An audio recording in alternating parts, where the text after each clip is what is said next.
Good morning, fellow Toastmasters and most welcome guests. I'll turn things over to our inspiration of the morning, Jim Wilkerson. Jim. Good morning, everybody. Every time I stand before a beautiful beach, its waves seem to whisper to me, if you choose the simple things and find joy in nature's simple treasures, life and living need not be so hard. Thank you very much, Jim. Now, as our guests, we're going to do our pledge to the flag, and I'll lead off.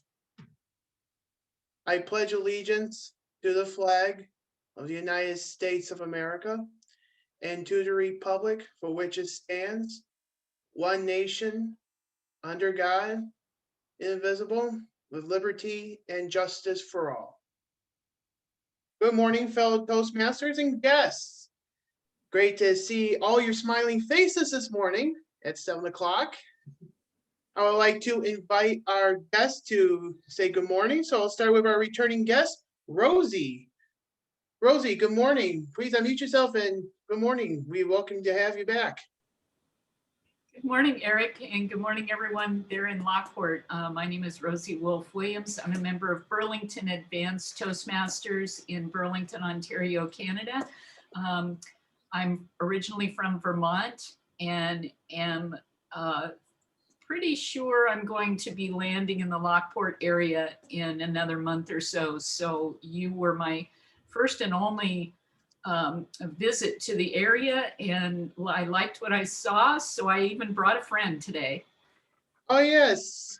Thank you very much, Rosie, for joining us. Yes, we see Avis. Is that how we spell it? Avis? Avis. Avis. Good morning, Avis. Good morning. Yes, it's Avis. A little bit different. That's a 5 to 7 minute speech though, so have to move on from that. I am visiting you also from Burlington Advanced Toastmasters in Ontario, Canada, where it's a club that I started actually 10 years ago. And so you can see I've been a Toastmaster for a while. I was originally from Connecticut, married a Canadian, live in Canada, but also might be in the Lockport area. I'm looking for a house for my brother. So I'm interested in hearing from any realtors. Yeah. Happy to be here. We appreciate you coming on this morning. Thank you so much. All right. Are there any announcements from the floor? Larry? Good morning, fellow Toastmasters and our guests this morning. As the immediate past president, it was my duty to propose a slate of officers for the upcoming year with our committee. We have a proposed slate of officers, which I will be posting in the chat. And with that, I will also announce who those members are that were nominated. And if there are no nominations from the floor, which we will open up the floor for nominations, if there are no nominations from the floor, what we will do is at that point, we'll ask the secretary to cast one vote for each of our officers that have been proposed, and that will be official for our next upcoming year. I have put the slate of officers in the chat, which is in a PDF form. You can take that and look at. I will also announce them now, and they are for the 2021-22 year, for President, Thomas Houdwine, Vice President of Education, Kate Orr, Vice President of Membership, Jill Roaring, Vice President of Public Relations, Samir Rahman, Secretary, Carol Ann Halstead, Treasurer, Sylvia Baptiste, and Sergeant of Arms, Len Thornton. I would now like to open up the floor for final time to ask if there are any nominations from the floor. If there are any nominations from the floor, I'll ask one more time. Are there any nominations from the floor for any of our upcoming roles as an officer for the 2021-22? If not, I would like to ask for a show of hands to approve the slate of officers. If there are nobody opposed, I would like to ask our secretary, Joe Roaring, to cast one vote for each one of our upcoming new officers, and we have our slate for 2021. Congratulations to our new officers, and we will be working with our transition committee over the next few weeks to make sure that each one of our officers that are incoming are set for their upcoming year. Back to you, Mr. President.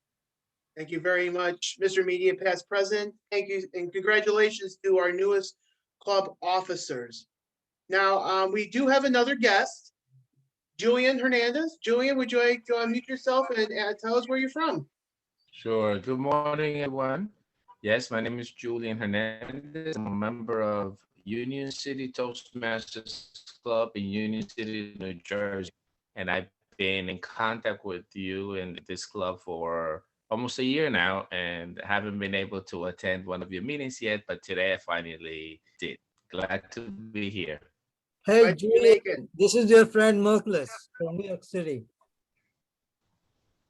Oh, Do you remember? hello. Hi. Yes, I remember. Good to see you. Julian, thank you so much for jumping on today. You're welcome. Are there any other announcements from the floor? All right, well, today we're going to the beach. All right, Sylvia, take it away. Sylvia, our Toastmaster of the day.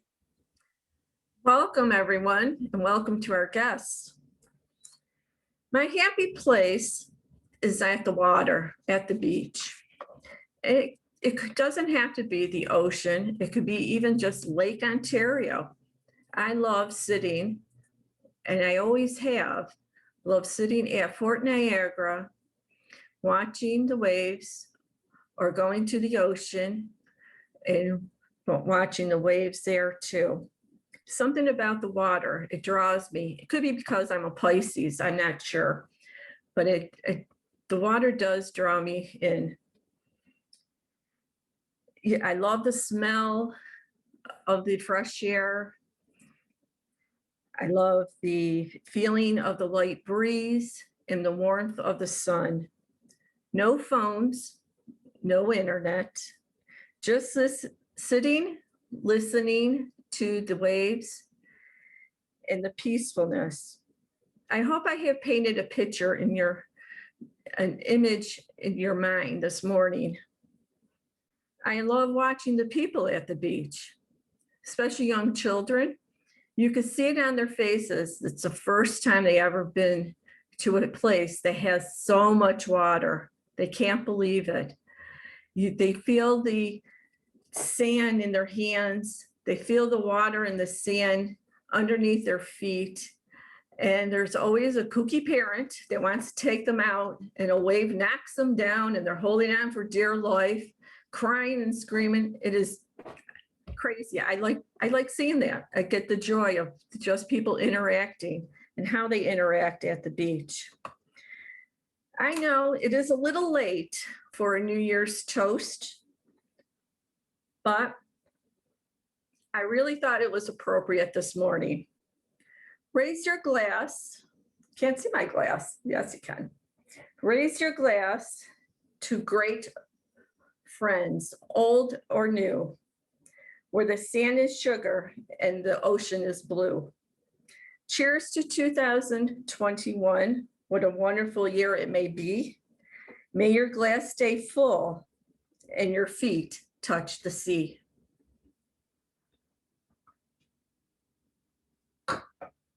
I'm going to start with our roll holders, and the first one, Tracy, is our word master this morning. Tracy, could you tell us what the word is today? I can. Thank you, Sylvia. Our word today is thalassophile, which is a person who's magnetically attracted to the water or the ocean, the sea. There's some derivatives of the word. There's thalassotherapy, which is the therapeutic benefits of the water. And then there's the opposite end of the spectrum is thalassophobia, the fear of the water. I grew up near Lake Ontario, like all of us. I love being near the water and hearing the waves come in at night. But my dad taught me a good, healthy respect of the water and the dangers of it. So there are two aspects of the word, and we'll take all derivatives of it. Okay. Tracy, could you say that word one more time? Thanks, Sylvia. It is thalassophile. Thalassophile. Spelling, Yeah. Okay, thalassophile. Okay, I like that. All right. spelling. New Yeah, word can you for put me. it in the chat, Tracy? Some of us, Yeah. we love this word. I have no idea what it is. Yes, it just increased my vocabulary. Thalassophile. Marty Johnson's role today is a quote master. Do you have a quote? Yes, I do. Thank you, Madam Toastmaster, fellow Toastmasters, and most welcome guests. Good morning. Quote of the day: never give up, for that is just the place and time that the tide will turn. Back to you, Madam Toastmaster. Thank you, Marty. Jill is our jester this morning. Do you have a jest? Please unmute yourself, Jill.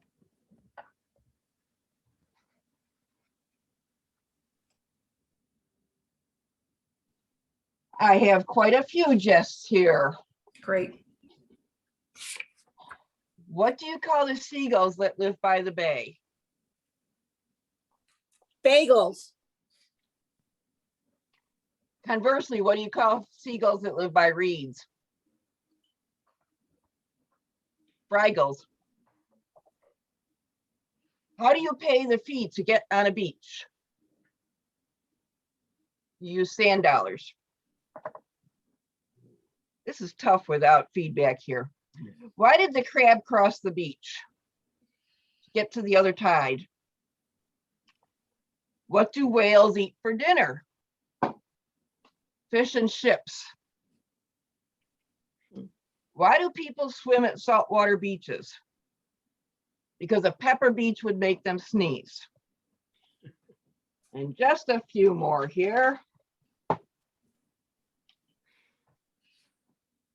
What do you call a Frenchman who wears beach sandals? Philippe Philippe. And what did the pig say while laying out at the beach? I'm bacon. Madam Toastmaster. That was a good one. I like your ending. Our master, Larry Eckert, please tell us your role today. Good morning, fellow Toastmasters. My job today as the master is to listen for ahs, ums, pregnant pauses, restarts, and distracting hesitations. And I've already been keeping track. Avis had one ah, Sylvia had a couple restarts, and Tracy had one short ah. And I will report back about everybody else at the end of the meeting. Madam Toastmaster. Thank you. Yes, I did catch my restarts.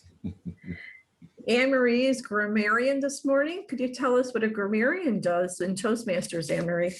Yes, good morning, fellow Toastmasters. I will be listening for exceptional and poor uses of the English language and reporting at the end of the meeting.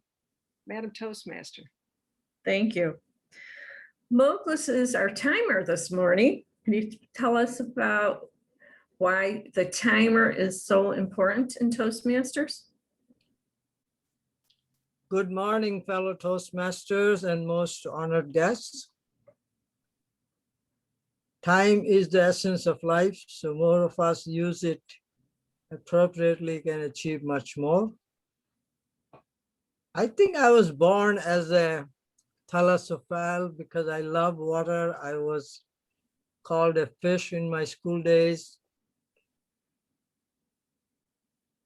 My job is to time the three portions of the speeches, the table topics, the prepared speeches, and the evaluator. And I'm going to put green, yellow, and red at the appropriate break point, which is, I think for table topic, 1 minute, 15 seconds. 2 minutes and 2 minutes 50 seconds. For the speeches, they are 5 to 7 usually. So again, there is the 5, 6, and 7. And for the evaluator, it's 2.5, 3, and 3.5. Madam Toastmaster, thank you.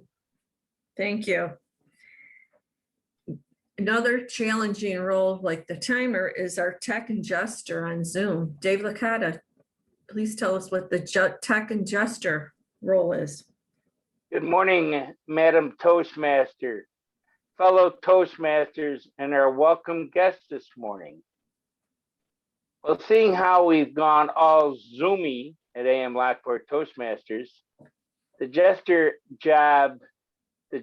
master job has expanded, so now I am the floor manager of WAM television, and I will be looking at this with my broadcast background, and we're going to report on the quality of your image and your backgrounds, and most importantly, though, I am going to report on your use of gestures when you give your speeches. Thank you very much, Madam Toastmaster. Thank you, Dave. Larry McKenzie's role this morning is Quizmaster. Larry? Thank you, Madam Toastmaster, and welcome to our guests this morning. My role as the Quizmaster is probably, even though they say the other roles are important, this one is the most important, I believe, because I am going to test how well you listen throughout our meeting. At the end, I will have a quiz to see how well we did. And I grew up in the outer region of Nova Scotia, a little town called Canso. So I think as a thalassophile, living right on the ocean, I think I might have taken on that role. Back to you, Madam Toastmaster. Thank you, Larry. General Evaluator, Jackie Kenny, could you tell us what your role is this morning?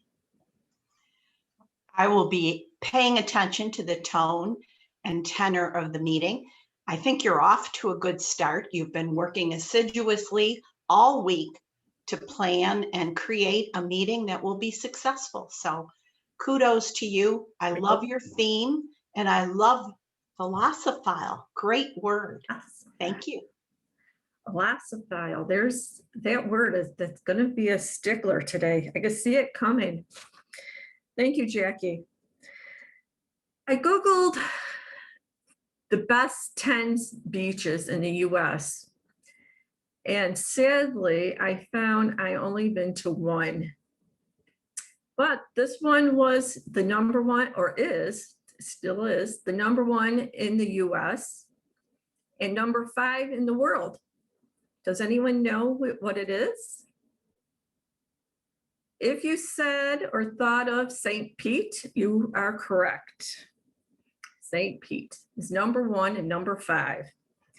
Number 2, and I'm going to butcher these names because 2 of them are from Hawaii. 2 is Keapani. Then number 3 is Moonstone Beach in Cambridge, California. Bali in Hawaii. Cannon Beach, this one really struck me strange. Cannon Beach in Oregon is number 5. Table Topics today is being run by Tom Moran. Tom, would you like to start Table Topics? And please remember everyone to use the word of the day. Certainly. Thank you, Madam Toastmaster.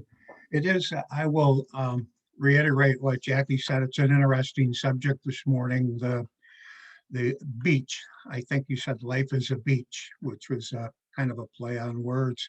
I have selected some individuals today to participate in Table Topics. And for our guests, I must remind everyone that Table Topics, the time is 1 minute, 30 seconds, I believe. And when you're speaking today, you need to locate the timer on your screen and pay attention to the lights so that you don't go over, and our timer this morning is smokeless.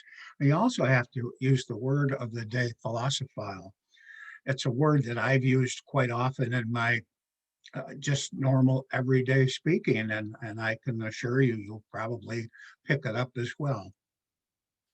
Many of us have postponed vacations because of the current situation we're in with the coronavirus and that sort of thing. But it looks like we're breaking up a little bit and vacations might again be possible. So I was interested, Margot, I haven't seen any postings, and I know you always talk about, because you're a farmer, you can't go on vacations and you always have to drag your husband somewhere.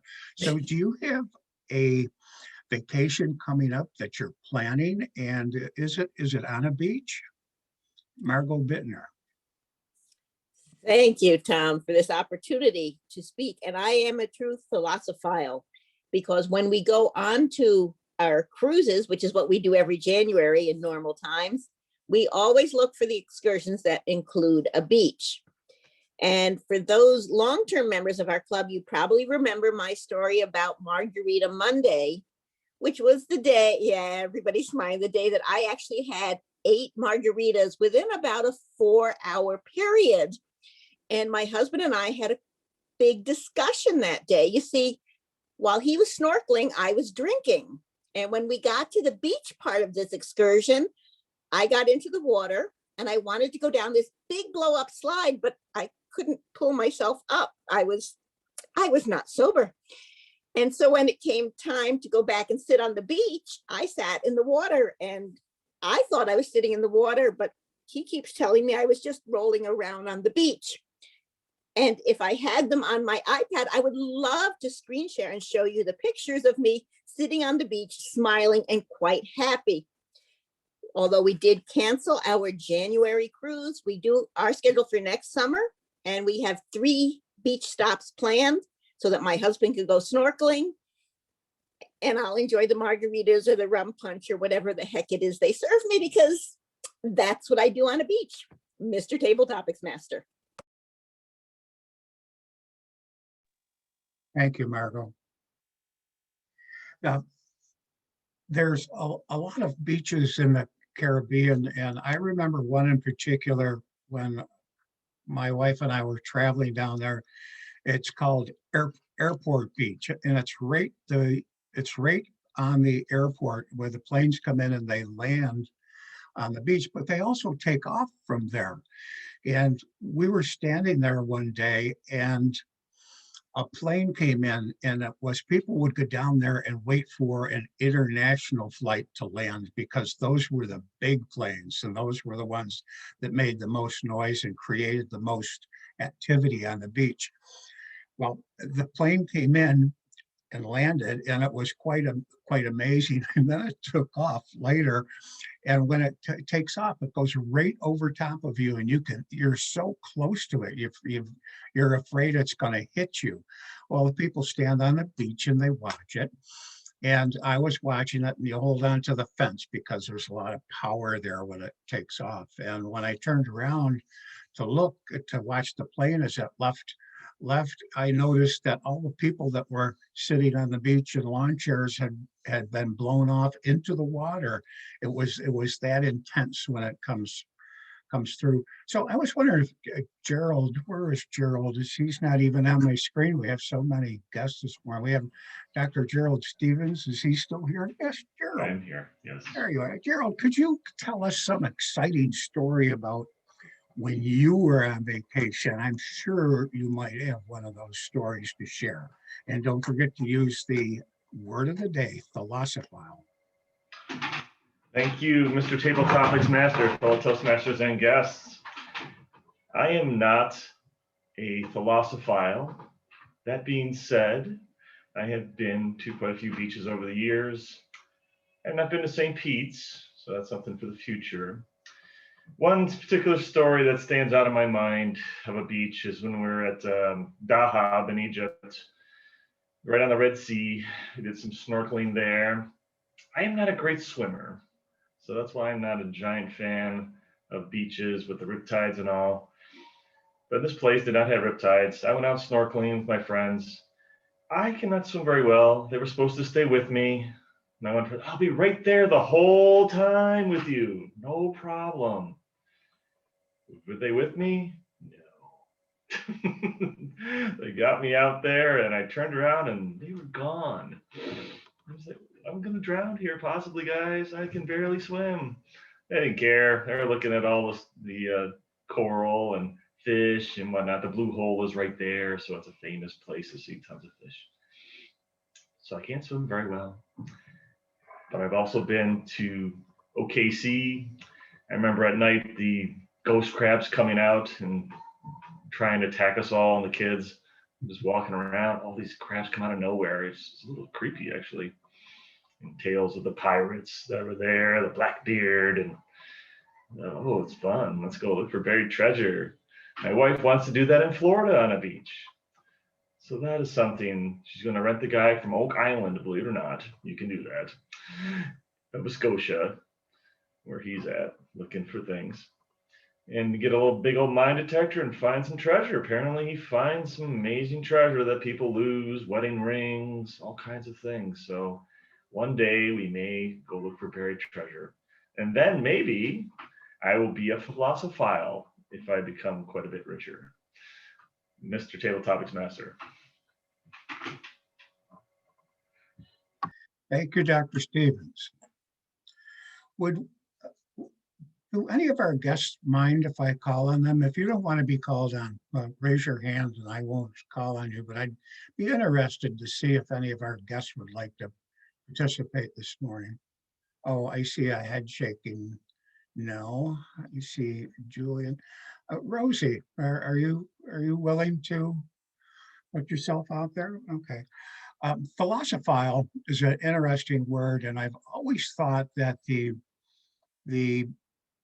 beach or the ocean had some sort of healing properties. I remember when I was younger, I read a book, and it kind of amazed me that people back in the early days, if someone was suffering from some sort of mental disorder or if there was something wrong with them, the family, of course, a wealthy family, would send them to the ocean or to the beach to recover or rejuvenate. And in many cases, it did work. I was wondering if you could expound on this for me. I said, how does that actually work, that someone could go there? And does the word philosophile, is that actually, will people be healed by the ocean? Can you expound on that a little bit? Thank you, Mr. Table Topics Master. That's a really interesting question. I believe that water of any form is magical and has healing properties. The ocean's vibration, the ocean's quiet sounds and background noises tend to relax almost anyone. And I believe someone who is stressed or is having mental issues where they can't focus, a visit to the beach obviously is going to relax them and cause a calmer nature. I myself cannot say that I'm a thalassophile.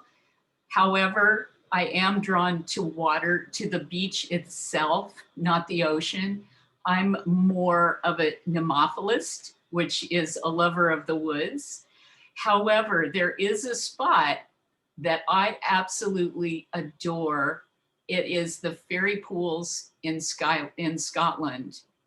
And it's backwater from the ocean that pours into these deep pools. And it's believed that fairies dance and create magic and perform miracles there.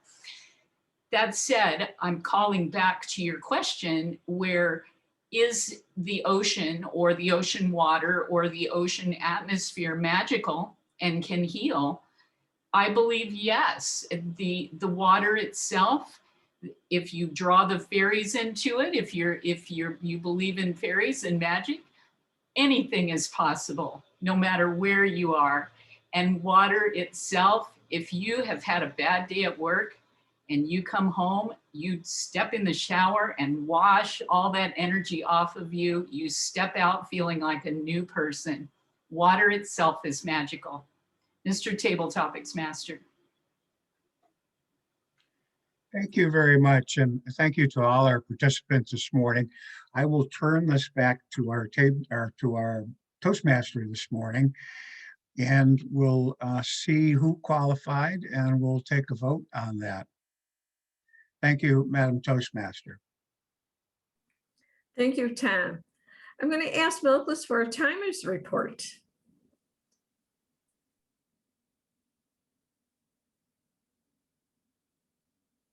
You're muted, Milklis.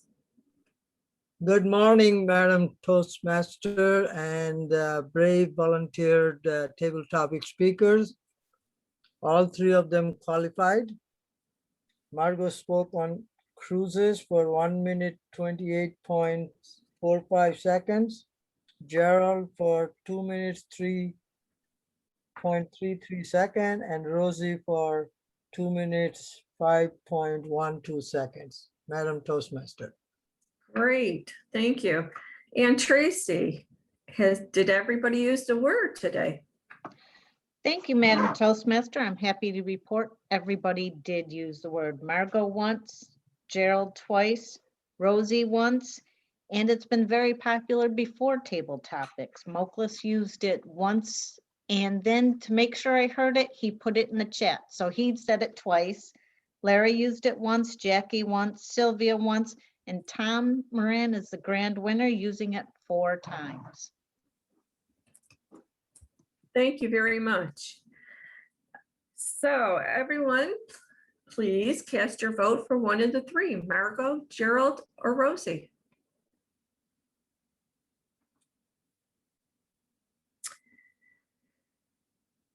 Now to the evaluation part of our program. David Jones is our first evaluator, and he will be evaluating Samir. David, are you ready? I am. Samir is going to be doing an icebreaker, 4 to 6 minutes, and this is on his path of visionary communications. His introduction is: many times throughout life, one may find oneself called to elucidate a vision forward for an organization. It's a privilege to share with you some of these stories as a revised icebreaker for the first step in the visionary communication pathways. Do you have the title to his speech, Madam Toastmaster? I do. Samir's speech title is A Background in Visionary Communications. Samir.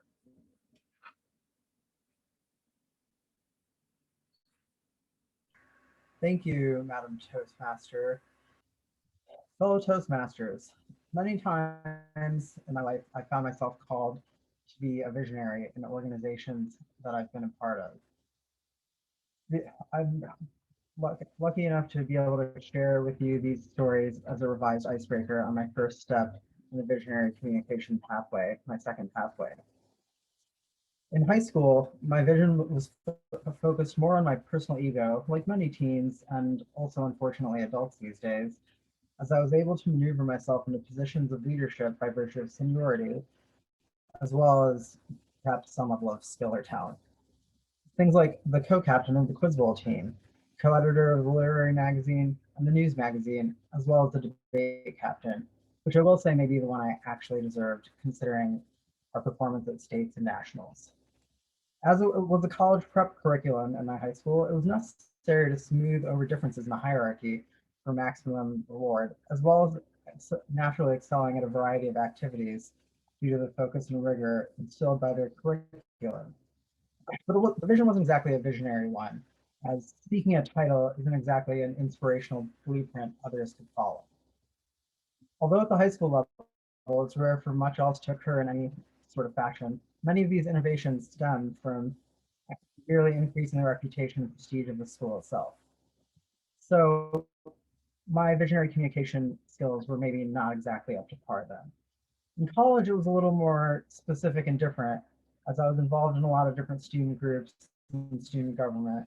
And part of one of the groups I was in split over what I now see as a tangential issue to the central organizing principle, but by supporting the efforts of another campus group, I found myself vociferously advocating for support of this other group as integral to our vision to a more just future. Even though it was an issue of identity for several members, thus my ardor led to my position ultimately prevailing, resulted in the splintering of the group into factions, weakening us overall, which later came to mitigate my ability to advocate for more effective actions 1 year later that could have been decisive. And then in the final year, my senior year, because we were so weakened, as I mentioned, we were unable to create the change we wanted to, and our efforts were ultimately dispersed. So understanding one's vision for the future and the context within which one finds himself is something that I've struggled with over time, but I'm hoping to improve. The constant tension between idealism and reality is an ever-present aspect of life, as the only constant one can count on is change. What vision can we project and gain alignment around in such a divided society as we find ourselves today? How do we create the commonality necessary to pursue common goals?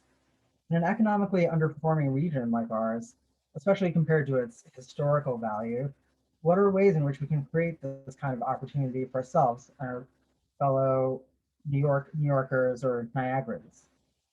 Many times, the lack of adoption of a vision simply comes down to a lack of education of the participants. But how can you combat such issues when the internet literally provides a font of misinformation, not to mention disinformation from erstwhile allies clamoring for their own specific interests, and outright adversaries like Russia and China, which we recently learned, for example, shifted from their election efforts now towards undermining our vaccine efforts, both internally by promoting kinds of narratives you hear from the vaccine hesitant, and externally in other countries that found themselves inadvertently harmed by the imperatives prior leaders felt we had to pursue, basically making sure that people don't trust us anymore as a country. A visionary communications plan is the key to solving such difficult challenges. By planning your message in the foundations of good communications with principles like knowing your audience, utilizing various facts and figures, as well as a multi-pronged approach to reach your audience in the diverse ways in which everyone gets information these days, one can generate the groundswell of support necessary to enact a visionary plan and achieve visionary goals. I look forward to developing my visionary plan along this pathway for the region with all of you and developing an effective communications plan for it. Perhaps, given our natural talents in this area and our natural wonders like Niagara Falls and the small beaches along Ontario, we could start a PHILOSOPHILE club. Thank you, Madam Toastmaster.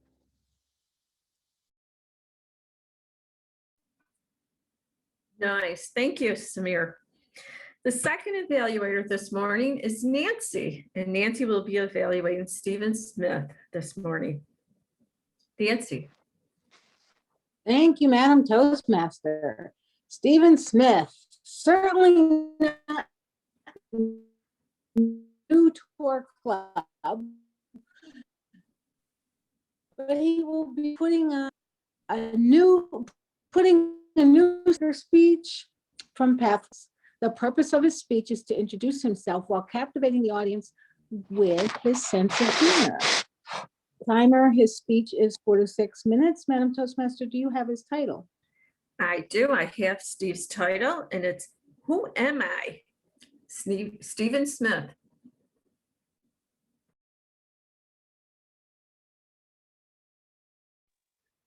Steve, you're still muted.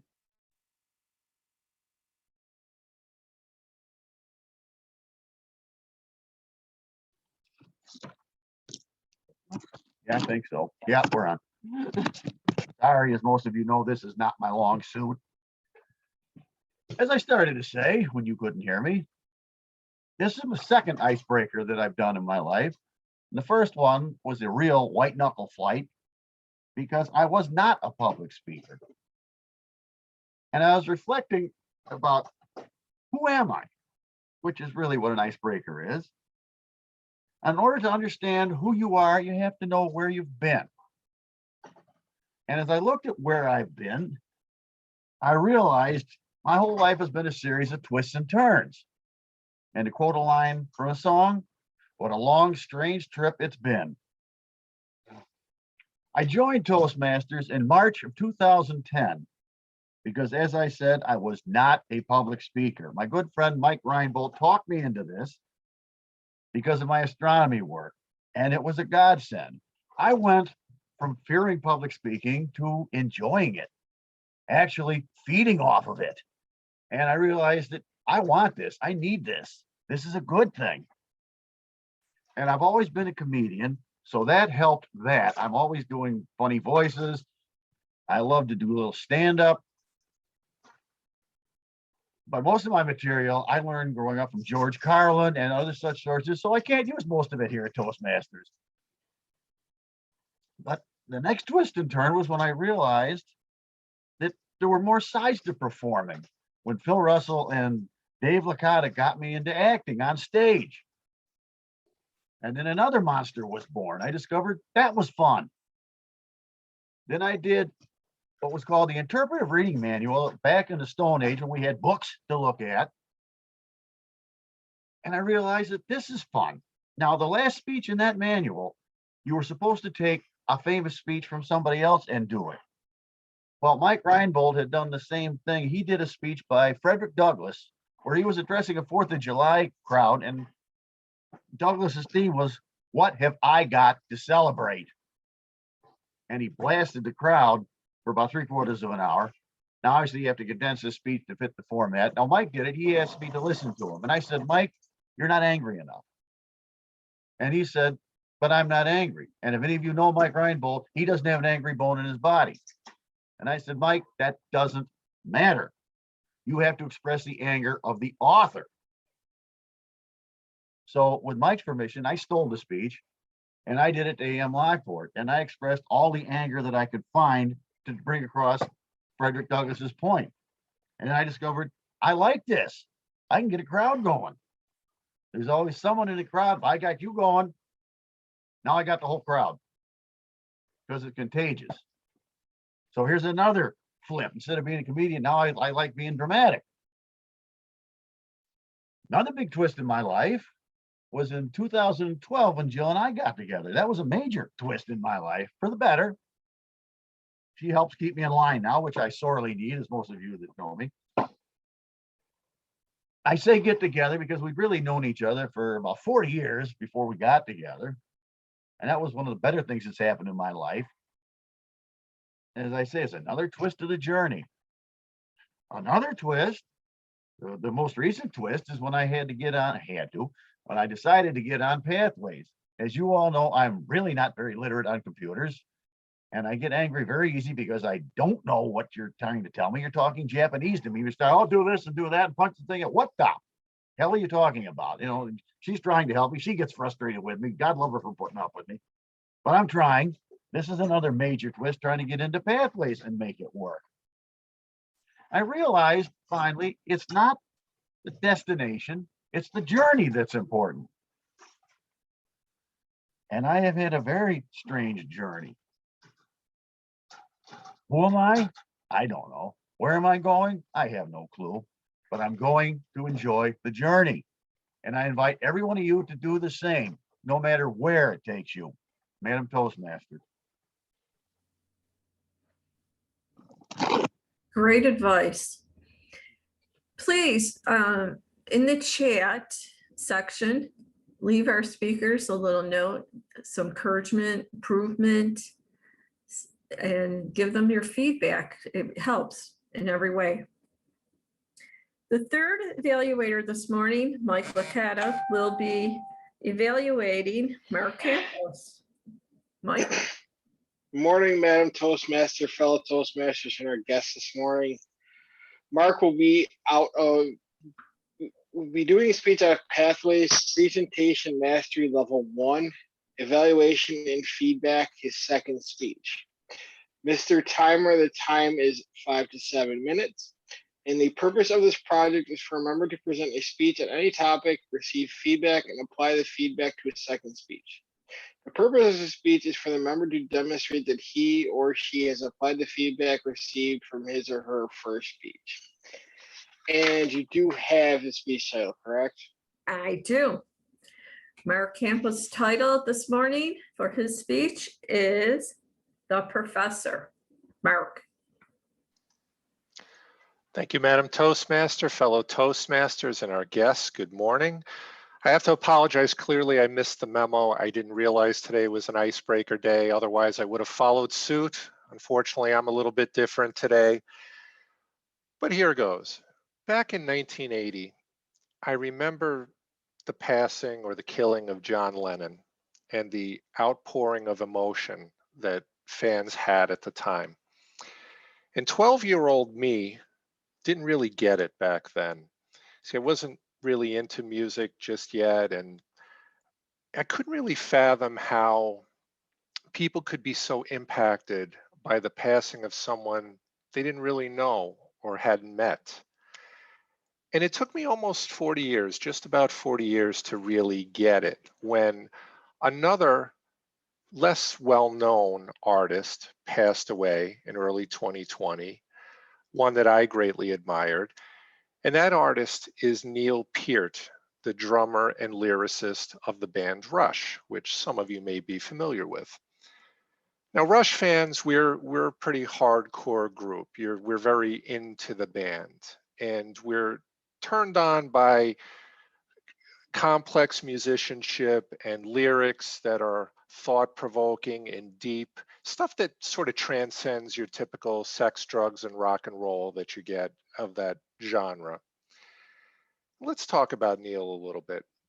As a drummer, he was renowned as being one of the, if not the best, to ever play the drums. Universally acknowledged by his contemporaries and someone who really influenced many generations that came after him. He was known for elaborate drum sets involving electronic drums and exotic rhythms into his drumming, a real student of the art. But perhaps what was most impressive about his drumming was his dedication to his craft, because even as he sat at the top of his profession, he felt he could get better. And in the 1990s, this person who was so admired actually sought out lessons from jazz and swing instructors in an effort to improve his own drumming and incorporate different styles. Pretty inspiring stuff. As good as he was as a drummer, he was arguably an even better lyricist. Very famously, his bandmates remarked that when he joined the band and they heard the types of words he used and the books that he read, they rapidly concluded that he was far more capable of writing rock lyrics than they were. So they gave him the job, and he embraced it. His lyrics originally began with a lot of individual themes about individualism, migrated into a lot of sci-fi and fantasy, but ultimately matured into his own life experiences and observations. Very thought-provoking stuff. This gentleman was so eloquent, so intellectual, and so well-read that he earned the nickname the Professor, even though he was a high school dropout. He went on to author 7 nonfiction books, most of which are about his experiences while traveling and experiences on the road. He loved to ride his motorcycle from city to city when they were on tour or when they were off tour, always preferring to take the back roads, never wanted to be on the highway. He liked to experience nature and wildlife and to experience the world in that setting. Also a very resilient man, very shy, very introverted. He was uncomfortable with fame and the adulation of fans, as famously addressed in the lyrics of the song Limelight, which is one of their most famous songs. He overcame an unspeakable tragedy in the late 90s, where in the period of less than a year, he lost his only daughter in a horrific car accident. She lost her life. And then within a year, his wife passed away from cancer. As a result, he wound up embarking on a long, painful journey spanning about 50,000 miles across Canada and North America down to Central America, just riding on his motorcycle, trying to come to grips with the loss. And this is all famously chronicled in his book, Ghost Rider, Travels on the Healing Road. He eventually rejoined the band after a long hiatus and found happiness once again by remarrying another woman and having a second daughter. Neil ultimately retired in 2015. The physical toll of drumming eventually overcame him, and he realized that, like many athletes, it was just time to hang it up, and the band disbanded. That was back in 2015. It came as a shock to all of us fans when in early 2020, we had learned that he had passed away.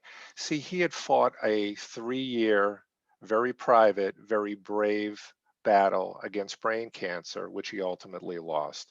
But in typical Neil Peart fashion, he kept it private, and those closest to him kept it quiet. Now, as a fan of 40 years, almost 40 years of the band, who was so greatly impacted by music and their lyrics, and I could give multiple speeches on this topic, it's not a stretch to say that this music and his influence was really part of the soundtrack of my life. So fellow Toastmasters, I just wanted to share a little bit about this fascinating and influential individual. And I'd ask you to raise a glass if you have anything left. And here's to the professor, Madam Toastmaster.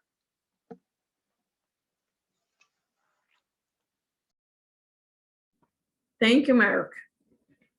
Mopeless, how did our speakers do today in time?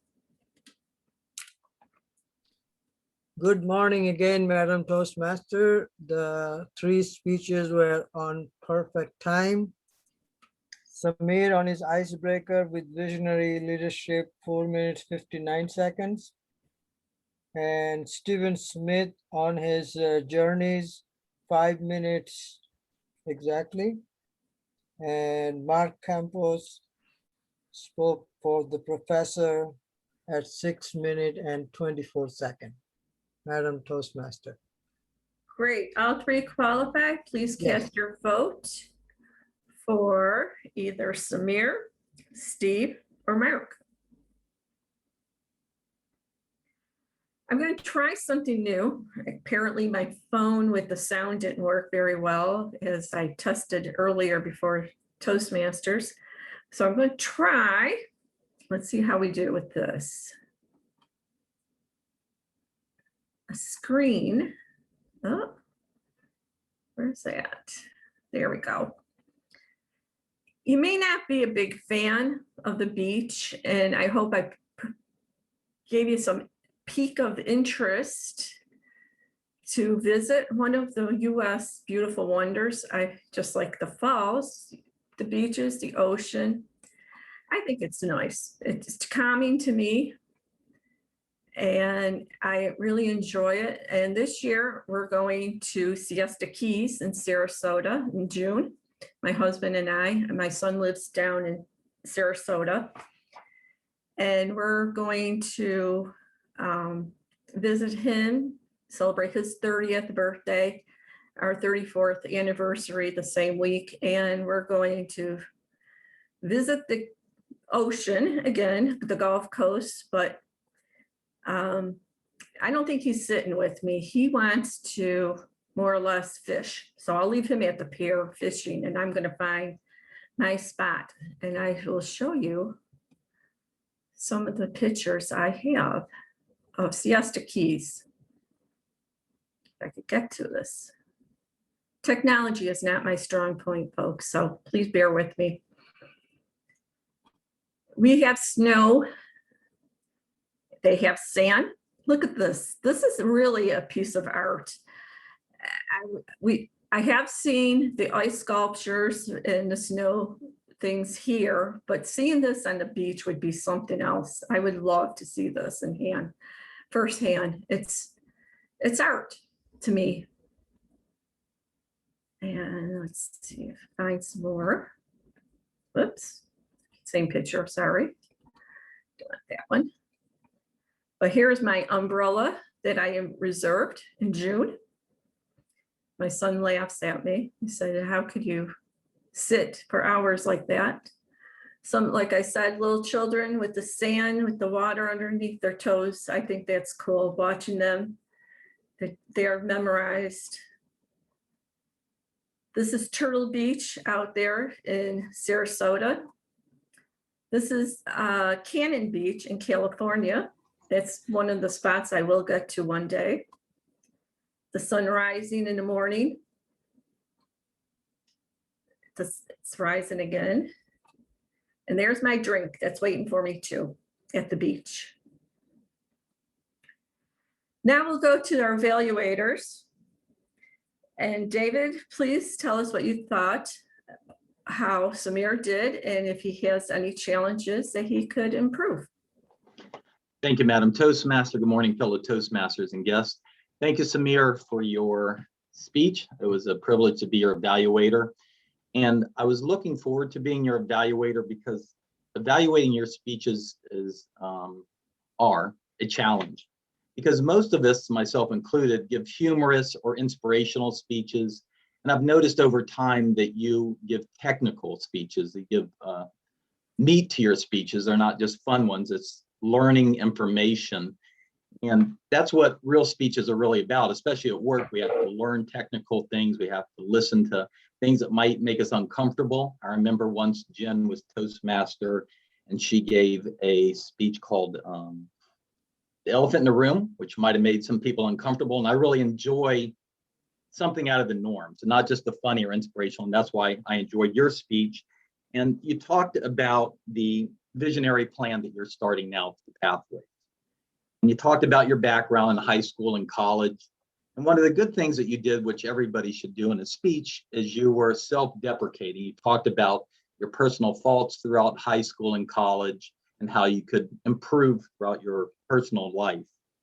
You explained the subject matter, and then you engage the audience by mentioning and bringing into it. You mentioned New York and Lockport, so you kind of engaged the people, and that kind of piqued my interest to hear what you were talking about. And then you explained the visionary plan. It was informative how you talked about what your processes are and how you're going to go about it throughout your pathway. Now, the areas that I think you could use improvement upon is, number one, the thing you asked me to check on was your eye contact with the camera. And unfortunately, I might give you about 10% looking at the camera. I think about 90% of the time you were reading, it appears, off of the computer. And we try not to read, but when you're giving a technical speech like you like to, it's difficult not to read off of notes or something like that. I think the other thing you could work on, and I always say stand up to give yourself energy. I don't think you ever moved. I think you were like this the whole time. I never saw hand gestures or anything like that. Those are the two main areas that I would work on, is the eye contact and just kind of expressing yourself, maybe even getting closer to the camera because it's right there just to engage people.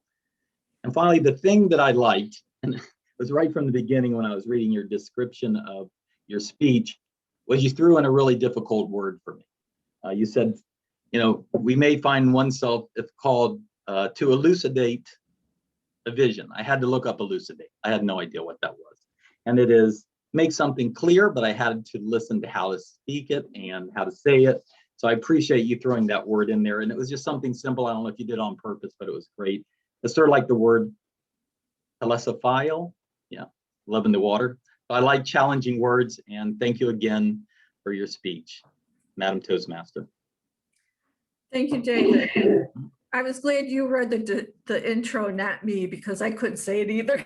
I had to listen to it on the Google. Nancy, our second evaluator, evaluated Steve. How did he do today?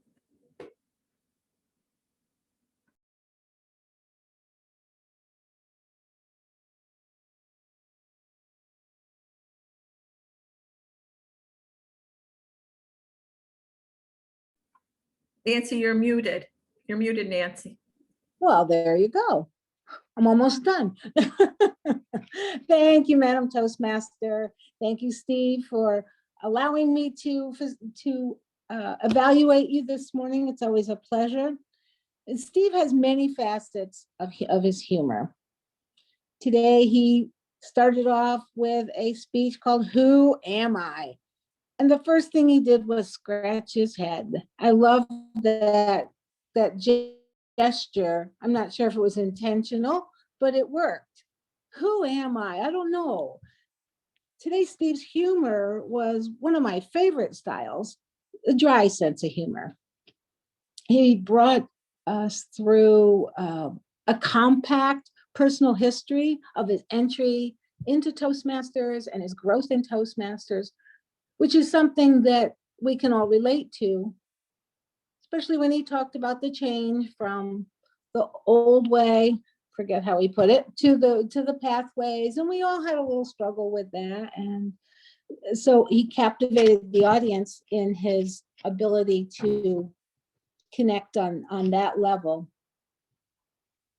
His structure was supported by examples as he bridged his experience in Toastmasters and concluded with the importance of the reminder of an actual journey itself and enjoying the journey. Steve captivated us on the topic, and the volume of his speech was good. He leaned into the camera when he was trying to emphasize something, and it's hard to do on video, but when you do that leaning in and making his eyes big, that was very powerful use of the camera. And I think he does that in person as well. Let's see. I would have liked in the beginning to hear a little bit more of a twist. It was a little bit of a slow start. And I know, Steve, you can come up with boom. And that would have been really, really fun to hear. Steve's ending was really strong. Who am I? I don't know. Where am I going? I don't know, but enjoy the journey. Appreciated your speech, and thank you again for letting me evaluate you today. I'm Toastmaster. Thank you, Nancy. The third evaluator, Mike Licata, evaluating Mark. Mike. Thank you, Nancy. Good morning, fellow Toastmasters, our guests, and especially Mark. Mark, you're one of the more experienced Toastmasters, so I always look forward to your speeches because of your ability to show us how to do a lot right with your speech. This is very, very well researched.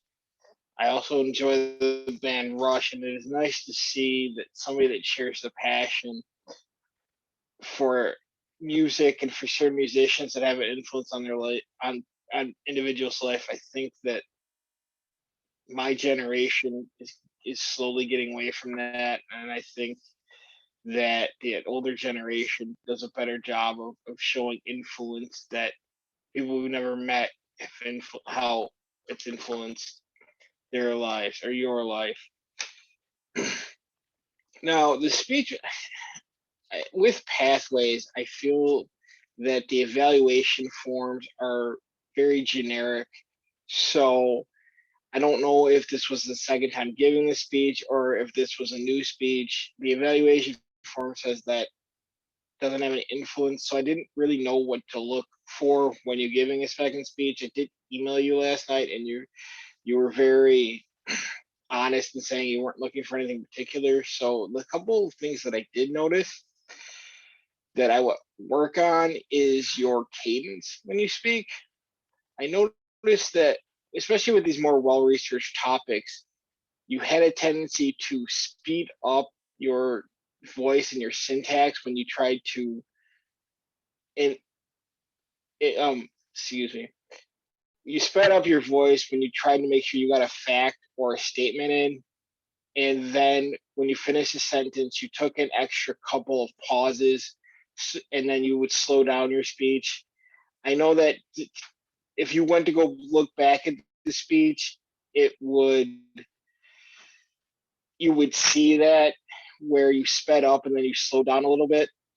I was just trying to find something is to offer feedback in the evaluation, but I also have to give you credit for your eye contact this morning. You have a presence. You make it very well known through your eye contact, and you've helped a lot of Toastmasters in our club, especially during this current period, how important it is to make eye contact by speaking into the camera lens. So I also give you credit for that. I want to thank Mark for his speech this morning. It was a great job. You're a very, very difficult person to evaluate, so I tried to find something this morning. And I want to wish you luck on your journey going forward in Pathways. Madam Toastmaster. Thank you, Mike. Douglas, how did our evaluators do this morning? All three evaluators, David Jones, Nancy, and Mike, did excellent. They're all on time. David was at 3 minutes and 9 seconds.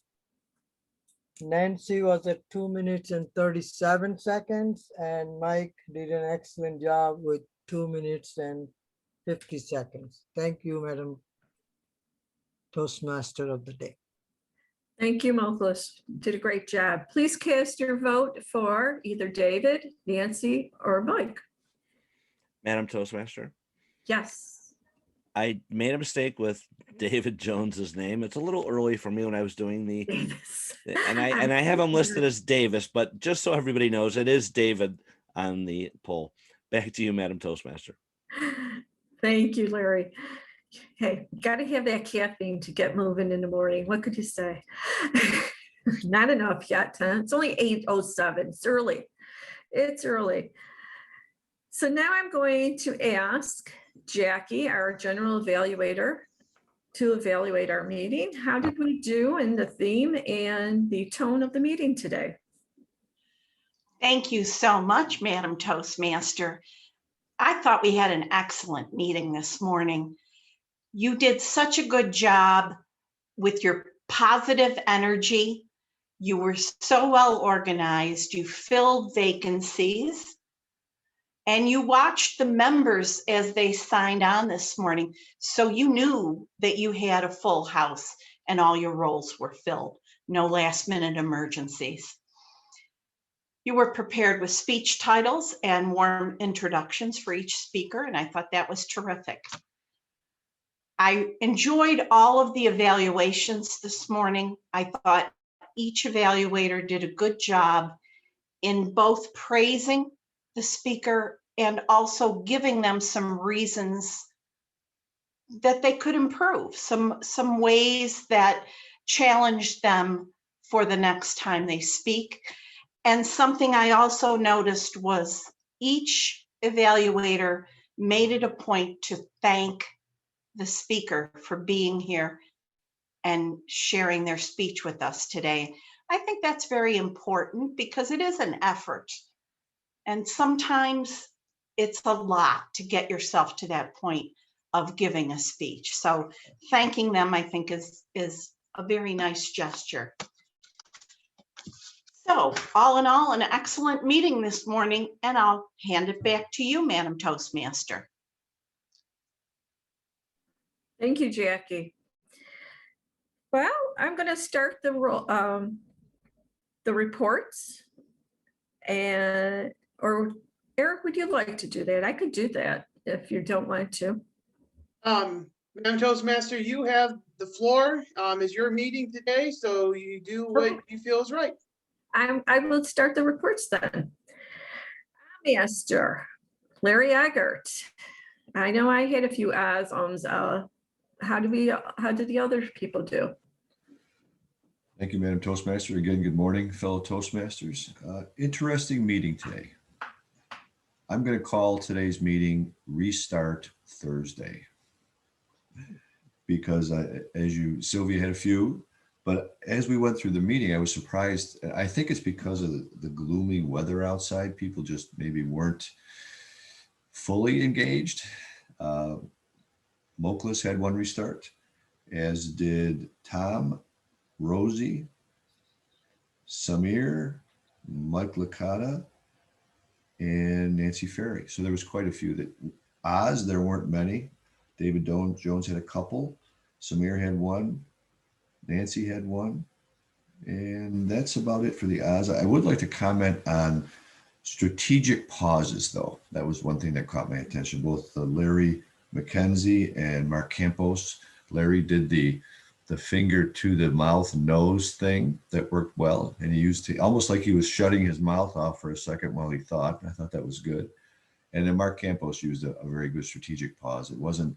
I don't see those as negatives, because I think when you do a strategic pause, you actually suck the audience in, because they're like, what's he going to say? And I think that was a good use of the strategic pause. And that's all I have, Madam Toastmaster. Thank you, Larry. Grammarian Anne Marie, how did we do in that category? Yes, good morning again. Sylvia, I think you did an excellent job at the meeting. And what I did to record the grammar, I have two columns, one poor and one good. And I have hardly nothing in the poor column and many things in the good exceptional column. So I'm not going to say who said what, but the word picture instead of picture is something that a lot of us do. It should be picture, P-I-C-T-U-R-E.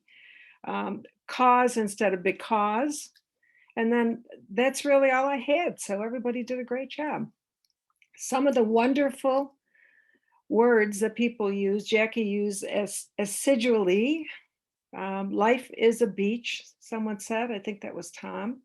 And then moving to Samir, wonderful vocabulary, Samir, really excellent.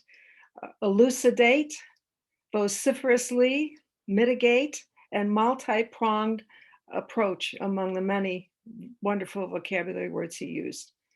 Steve Smith, I loved what a long, strange trip this has been.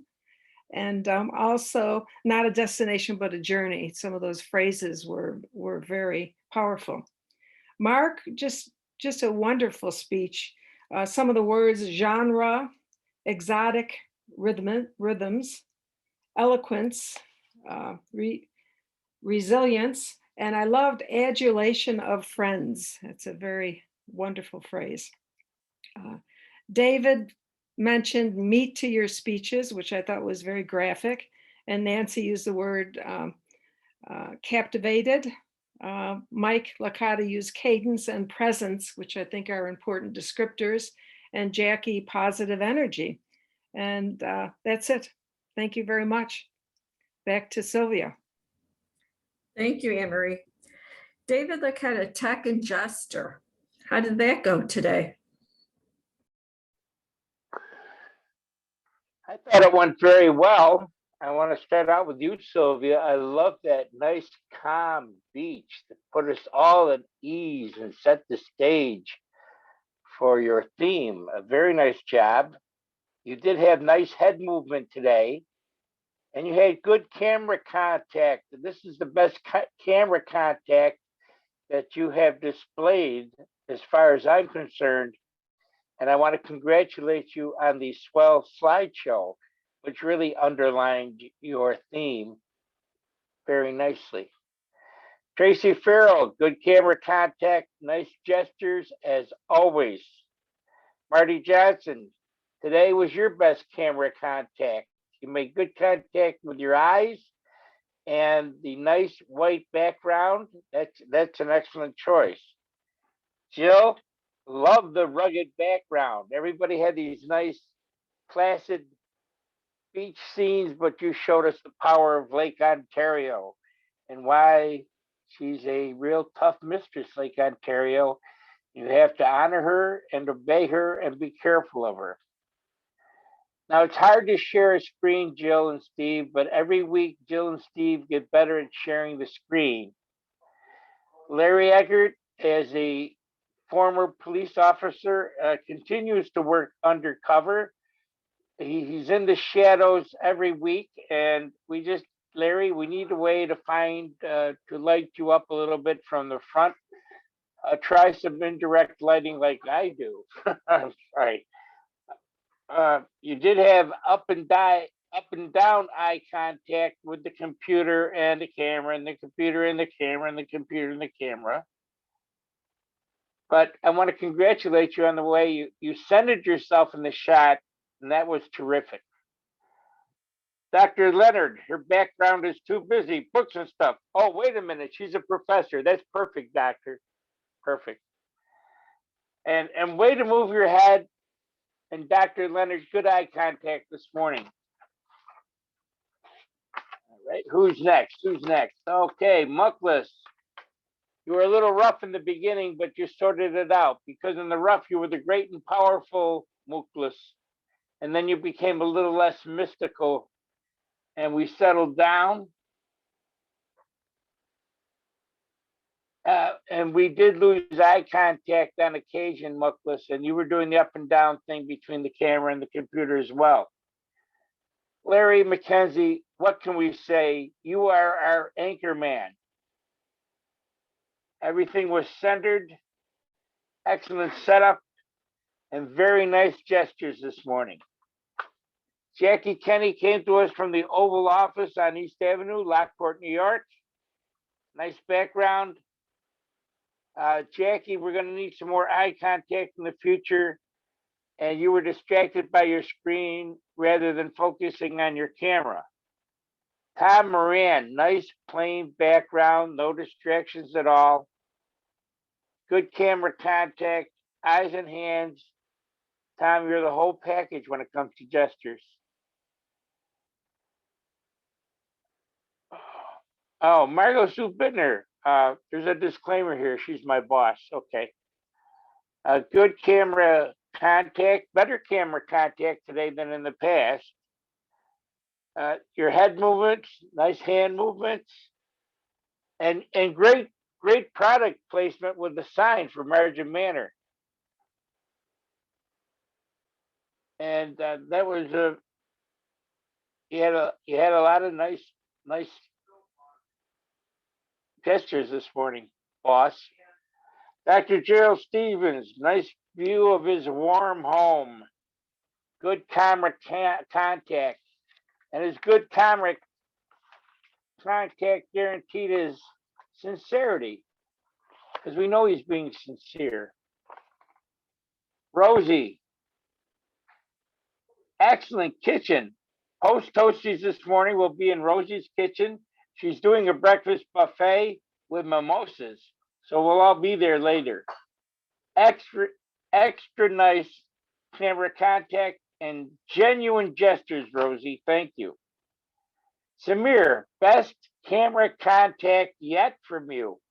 A background that Bob Ross would have been proud of.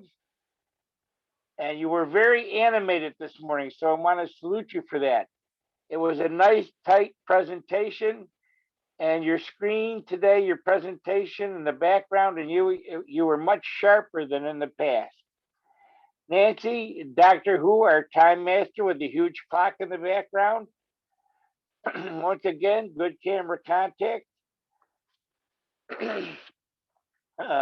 Nancy, you have to learn to be a little bit more centered in your camera shot, but you did have nice head movement. Steve Smith is rugged. He chose the rugged background of Lake Ontario once again. Steve had good camera contact. He had plenty of gestures, good movement. Steve, way to rock and roll.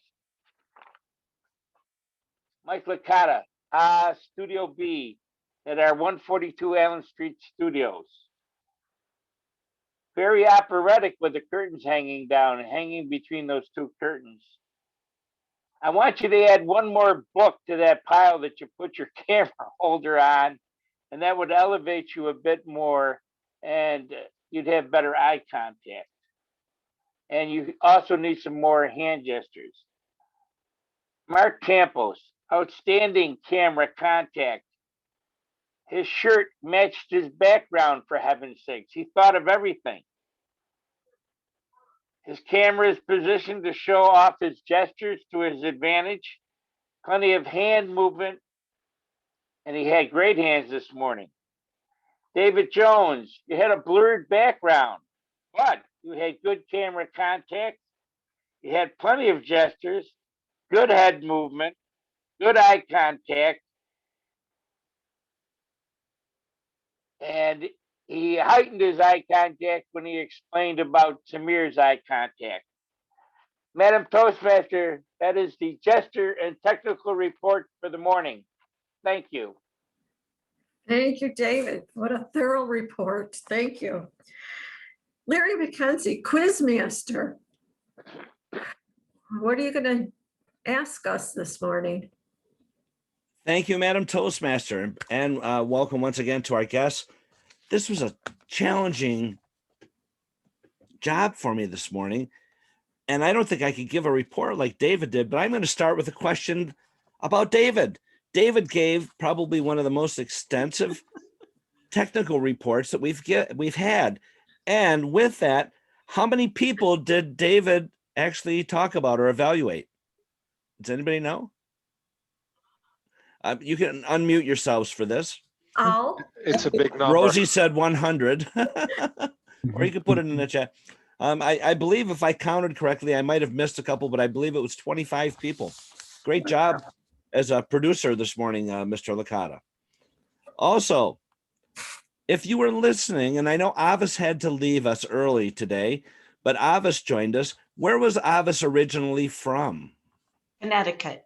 Wow, very good, Jackie. Jackie was first in on that. During Sylvia's toast at the beginning of the meeting, she said, sand is like Sugar. No. sugar. Jackie again, a double bell ringer for Jackie. That's two. I was paying attention today. I know. All right, well, if you were with Margot on this trip and you were drinking margaritas, you may not remember how many you had, but how many did she have? 8. 8. I figures Jen would know that one. Yes. All right. Just saying. All right. So with that, today, our word of the day was thalassophile, but during Rosie's opportunity to speak today, she said she was a lover of the woods. What is that known as? That was a tricky word. No. A nemalophist. Is that correct, Rosie? Yes. All right. I knew you probably didn't know that. Also, she talked about ferries and the ferry pools, and where were they located? The Isle of Skye. I had to bring in the Scotland, that one, yes. Isle of All right. Skye. All right. Samir talked in his speech today and said why people do not adapt well to their visions, and why was that one of the reasons? Ooh, lack of education.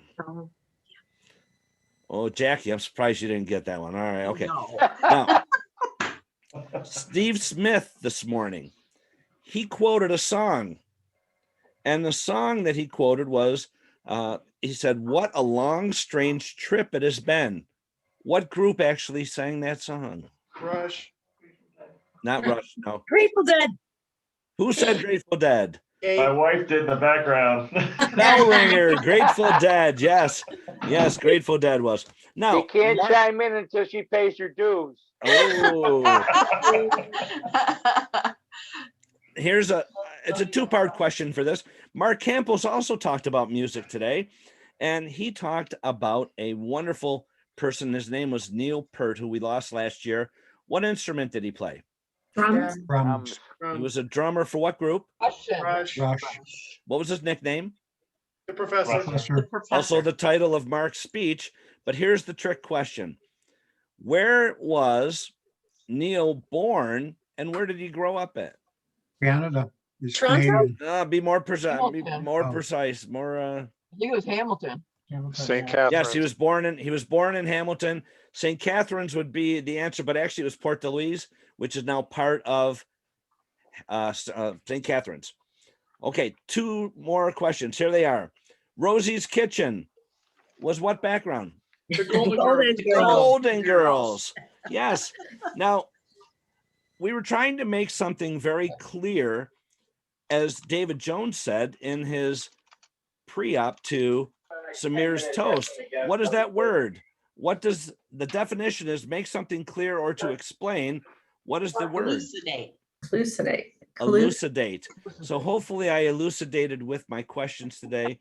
Back to you, Madam Toastmaster. Thank you, Larry.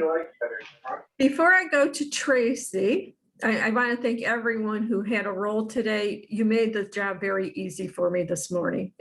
I've been seeing comments that people have been writing that I was doing a good job, but it's because of you, all of you, I could do a good job. So Tracy, word of the day. Thank you, Sylvia. The word of the day started out tremendously, and then during the middle of the meeting, it dropped. Samir used it once, David used it once, and Larry used it once. And that's all for the second half of the meeting. Thank Madam you. Toastmaster. Now I will hand the meeting over to our president, Eric. Thank you very much, Madam Toastmaster. Good meeting today, as always. Now, before I go to our winners for today's meeting, I would like to ask our guests for some feedback. So I'll start with our returning guest, Rosie. Thank you, Mr. President. You guys rock. I love this group. I'm falling hard and fast for everyone here on the monitor. Hopefully I can join at some point. If I land in Lockport, I'm still trying to find an apartment is craziness. And hopefully we'll find something in the area. And if so, I will definitely join. I am so blown away by all of you. Larry, I would listen to you on the radio. Thank you. Rosie, thank you so much again for joining us, and we can't wait to see you again next week. Our second guest, Julian Hernandez. Julian, how did you feel like our meeting today? Oh, I enjoyed it very much. I didn't expect so many people so early in the morning. This is only my second or third Toastmasters Club meeting that I attend as a guest in my Toastmasters journey. And I also enjoyed the fact that you have all these optional roles like the quiz master and the tech master. And it seems like you have enough members to have all these additional roles. And you have 3 speakers and wonderful speakers and the evaluators. So I enjoyed it very much. Thank you for having me. And we thank you for joining us this morning, Julian. Julian, is that how you say it? I'm sorry. Yeah, in Spanish is Julian, yes. Good, all Julian right. is fine. Thank you. Thank you so much, Eric. You're welcome. Thank you. And I know that Avis was joining us, but I heard that she left. So I hope she joins us again next week. And with that, I will go to our winners today. Please help me in, please not help me, please join in congratulating Rosie as our best table topic speaker today. Congratulations, Rosie. Our best evaluator today, David Jones, AKA Davis. Congratulations, David. And our best speaker today, Father Mark Campos. Congratulations to Mark. Margot sent me a message saying that May 17th is the next Star Show. 15th. 15th. Why did I say? I screwed up again. No, I did. I gave you the wrong date. All right. Saturday. Saturday. All right, beautiful. Thank you. Eric, can I have a word? Yes, you can. I just had an epiphany. If you encounter someone and you think you can recruit them, first off, you do invite them to the meeting, but you also give them the option of reviewing a meeting on YouTube. So that's another tool in our recruiting toolbox. If they can't get to the meeting, they can watch us anytime on YouTube. Thank you very much for that, David. Tom, then to Larry. Yes, could I just briefly, I was going to say this earlier. I got a note from Jill regarding the DECA class. The last meeting of this class is going to be on May 26th, and she's trying to set something up. Now, I don't know if it will be open to other members of Lockport AM, or not. I don't know how that all works out confidentially with the students and that sort of thing over a Zoom report. But it will be on the 26th. So if we are able to Zoom in on their final meeting, I will let everyone know either in an email or on some sort of method. I'll let people know. So that would be on May 26th at 1 o'clock in the afternoon. Thank you. Thank you. Thank you, Tom. Keep us posted with that. Larry?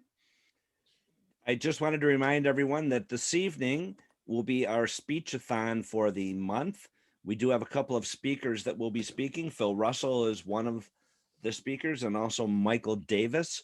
If anyone else has a speech that they would like to get in or something that's part of their path, please join us. I did post it in the chat. If anyone also has questions about that, feel free to ask. I will send out an email a little bit later, also as a reminder with the link. Thank you, Mr. President. Thank you very much, Larry. And I know David Jones has a announcement. It's a quick wag the finger. We've been on Zoom for like over a year now, and we're getting into some bad habits where in regular meetings, when we have speakers talking or anybody, we would never interrupt and talk during it, but we are messaging, which takes the eye away from the speech to see what the messages is. So maybe like a tennis match, we don't message during speakers speaking. Just a thought. Appreciate the thought. Yeah, let's all do that from now on. No messaging during speakers speaking. So thank you very much, David, for that. I appreciate that, and we all do. Yes, Margot? I am Toastmaster next week. Oh, yes. What is our theme, Margot? So for those of you who don't know, I write Murder, Mystery, Dinner Theater. So next week, the theme is Who Toasted the Toastmaster? And we have to solve the mystery of the murder of Smedley Ralph, that dastardly Toastmaster. So join me for a little bit of fun, and you'll get to see how my very strange creative mind works. All right. Thank you very much, Margot. We look forward to the theme next week. All right. With that, please stick around for Post Toasties. Meeting adjourned. We'll see you all next week. Thank you very much.